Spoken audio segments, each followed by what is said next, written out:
ठीक है। Yes sir, oliguria. और अगर ये बिल्कुल सीजेशन हो जाए, यानी यूरिन आउटपुट आए ही ना, चाहे वजह कोई भी हो, चाहे कॉज उसका कुछ भी हो, अगर ना आए तो उसको बताते हैं एन्यूरिया। यस दूसरी सर। चीज, अगर अगर एक्यूट रीनल फेल्योर होगा, तो रीनल फेल्योर में चूंकि फिल्ट्रेशन होगा नहीं, और इस वजह से प्रोटीन भी आने लगेगी यूरिन में, ब्लड भी आने लगेगा, यानी आरबीसी भी आने लगी यूरिन में, जिसको हेमेचूरिया कहा जाता है। इसके अलावा जब किडनी फेलियर होगा और सारा का सारा एक्सक्रीटरी मटेरियल नहीं निकल पाएगा, आउटपुट नहीं हो पाएगा, तो टोटली एक्स्ट्रा सेल्यूलर फ्लूइड का वॉल्यूम बढ़ जाएगा। एक्स्ट्रा सेल्यूलर फ्लूइड का वॉल्यूम बढ़ने की वजह से हम उसको टर्म जो देते हैं उसका नाम एडिमा है। Oedema is the feature of the increased volume of extra cellular fluid which is caused by retention of sodium and water।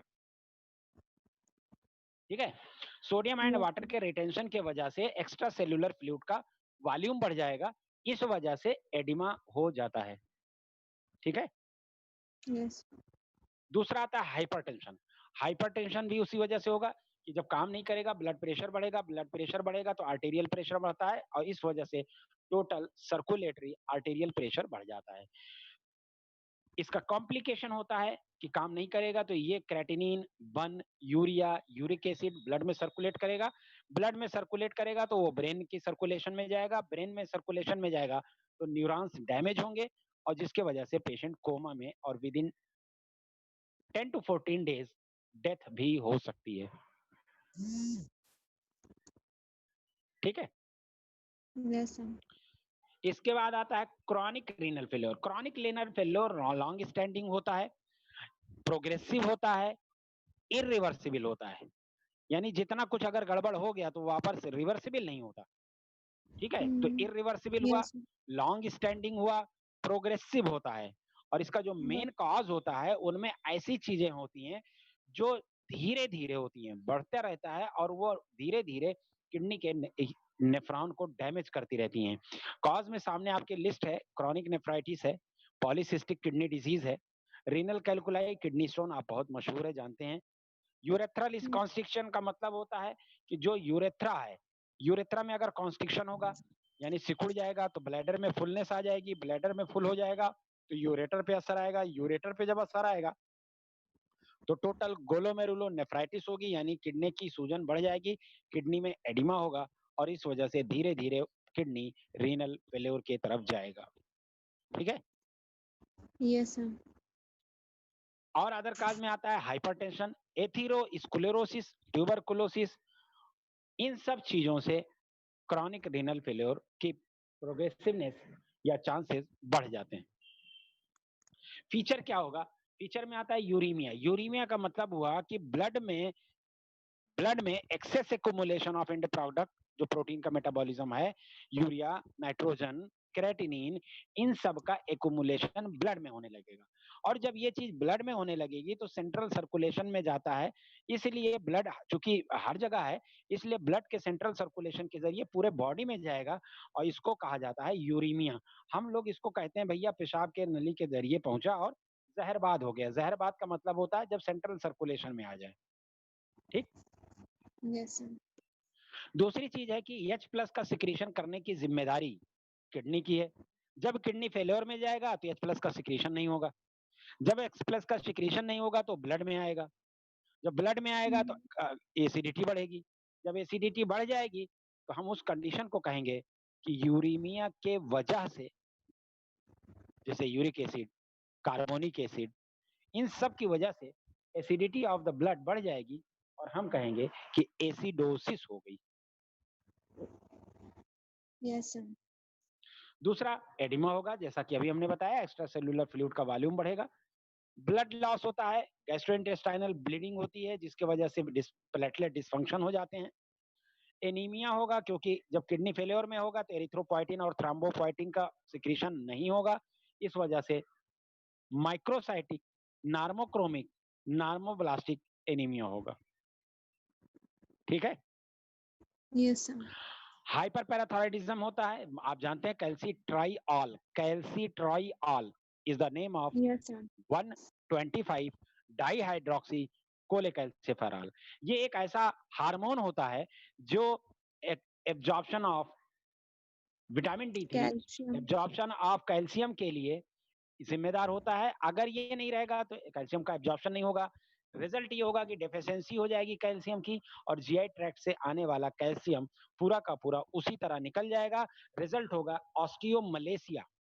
Osteomalacia होगा, यानी बोन्स जो है कमजोर होने लगेंगी। ठीक, समझ में आई इतनी यस बात? सर। Yes sir. और कोई भी बोले भाई, और कोई है? सब लोग आवाज सुन रहे हैं हमारी?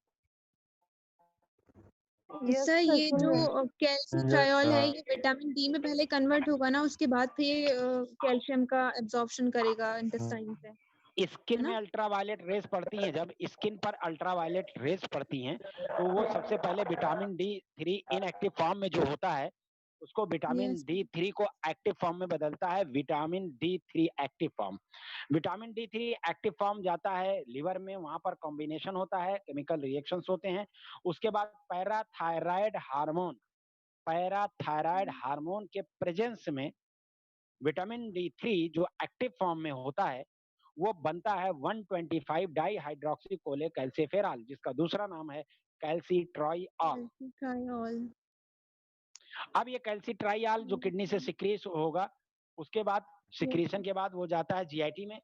जीआईटी में जाकर के वहां पर मौजूद कैल्शियम जो कि डाइट के जरिए आया है, खाने के जरिए आया है, उसको एब्जॉर्ब करते हैं सेल्यूलर लेवल पे, और वो जाकर के बोन में ऑस्टियोसाइट्स, ऑस्टियोफाइट्स, ऑस्टियोक्लास्ट के जरिए वहां स्टोर होता है।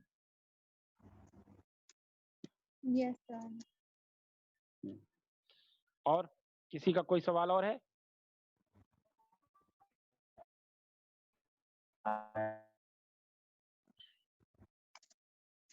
इसके बाद आता है micturition. Micturition is the voiding of urine.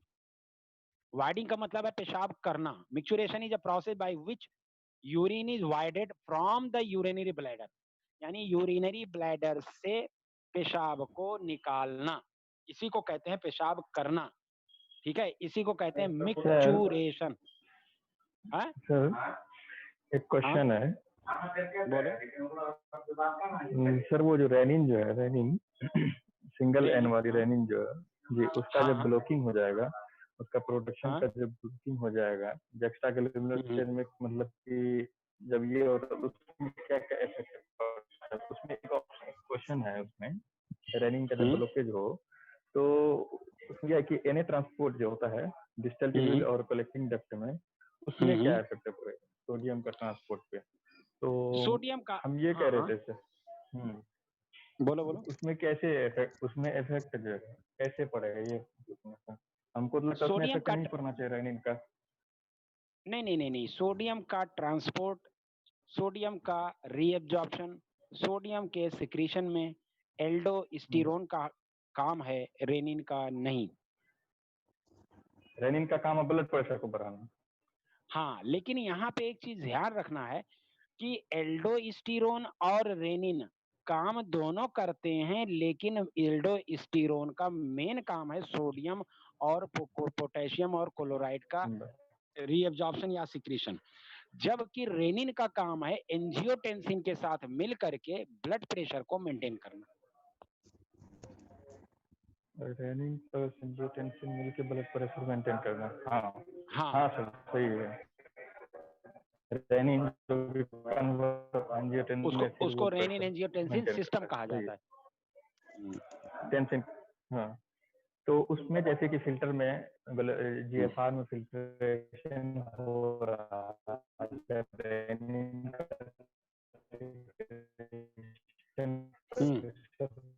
Secretion रहेगा क्योंकि ब्लड जीएफआर में, तो उसमें तो यूरिन का फॉर्मेशन भी कम, यूरिन का फॉर्मेशन होता रहेगा, यूरिन का फॉर्मेशन होता रहेगा, उसमें कोई दिक्कत नहीं। फॉर्मेशन तो होगा लेकिन उसमें क्वांटिटी में, वॉल्यूम में कम हो जाएगा ना सर, क्योंकि रेनिन का ब्लॉकेज। देखो, अगर वॉल्यूम हम कहें कि यूरिन का वॉल्यूम कैसा होगा तो डिपेंड करता है वाटर की बॉडी में कितनी रिक्वायरमेंट है, यानी जरूरत है, अगर वही वॉल्यूम डिसाइड करेगा वाटर का रीअब्जॉर्प्शन। हाँ तो सर वो फिल्ट्रेशन जीएफआर में जो फिल्टर होता है वो ब्लड फिल्टर होता है ना, वाटर तो फिल्टर नहीं होता है। नहीं, पूरा का पूरा ब्लड का जो प्लाज्मा है, ब्लड प्लाज्मा, हाँ हाँ आरबीसी, डब्ल्यूबीसी और प्लेटलेट निकाल लो, जो बचा क्या है, प्लाज्मा है। हाँ प्लाज्मा है सर। तो जब पूरा फिल्टर्ड प्लाज्मा हुआ फिल्टर होता है। उसमें, हाँ हाँ तो पूरा प्लाज्मा फिल्टर हुआ तो वो जितना ज्यादा आएगा प्लाज्मा उतना ज्यादा फिल्टर होगा ना, लेकिन यहाँ हाँ, रेनिन तो प्लाज्मा में 95% क्या है, वाटर ही तो है। हाँ वाटर 180 लीटर प्लाज्मा एक दिन में फिल्टर होता है, 180 लीटर। हाँ पर डे। तो उसमें है क्या, सब पानी ही तो पानी होता है। और ये दे देखिए कि 99% वाटर रीअब्सॉर्ब हो जाता है, यानी 180 लीटर पर डे फिल्टर हो रहा है और आउटपुट आ रहा है 1 लीटर, यानी 1.5 लीटर।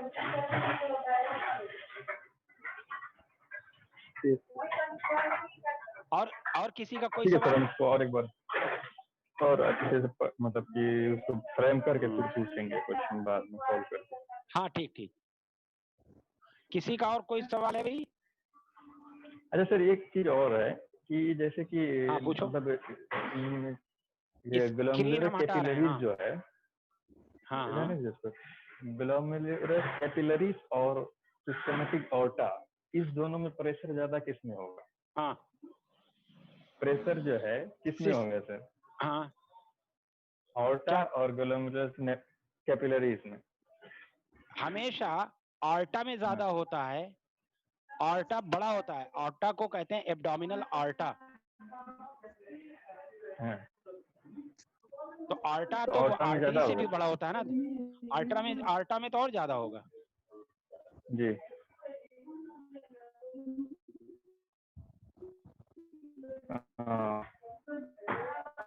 ऑर्टा क्या है, जो आर्च ऑफ ऑर्टा निकलता है, जो हार्ट से निकलता है, जिसको हाँ तो वो ऑर्टा तो है कहते हैं। सर, जो कि ऑक्सीनेटेड ब्लड है। हाँ उसके बाद वो आता है नीचे, तो एब्डोमिनल ऑर्टा कहलाता है। उसके बाद वो जब आर्टरी में जाता है तो उसको रीनल आर्टरी कहते हैं। रीनल आर्टरी के बाद फिर बहुत सारी छोटी छोटी आर्टरीज में बढ़ते हुए ग्लोमेरुलर आर्टरी में जाती है, जिसको एफरेंट और इफरेंट कहते हैं। वहां का प्रेशर कितना होता है? नेट प्रेशर 20 होता है। सर हम ये पूछ रहे हैं कि जैसे डायमीटर तो उसका कम होता है ना सर? उसका तो डायमीटर कम होता है सर, कैपिलरीज का डायमीटर कम होता है, तो उसमें ब्लड फ्लो फास्ट होना चाहिए उसका, तो इसकी प्रेशर ज्यादा होना चाहिए। नहीं तो उसके हिसाब से तो ब्लड का वो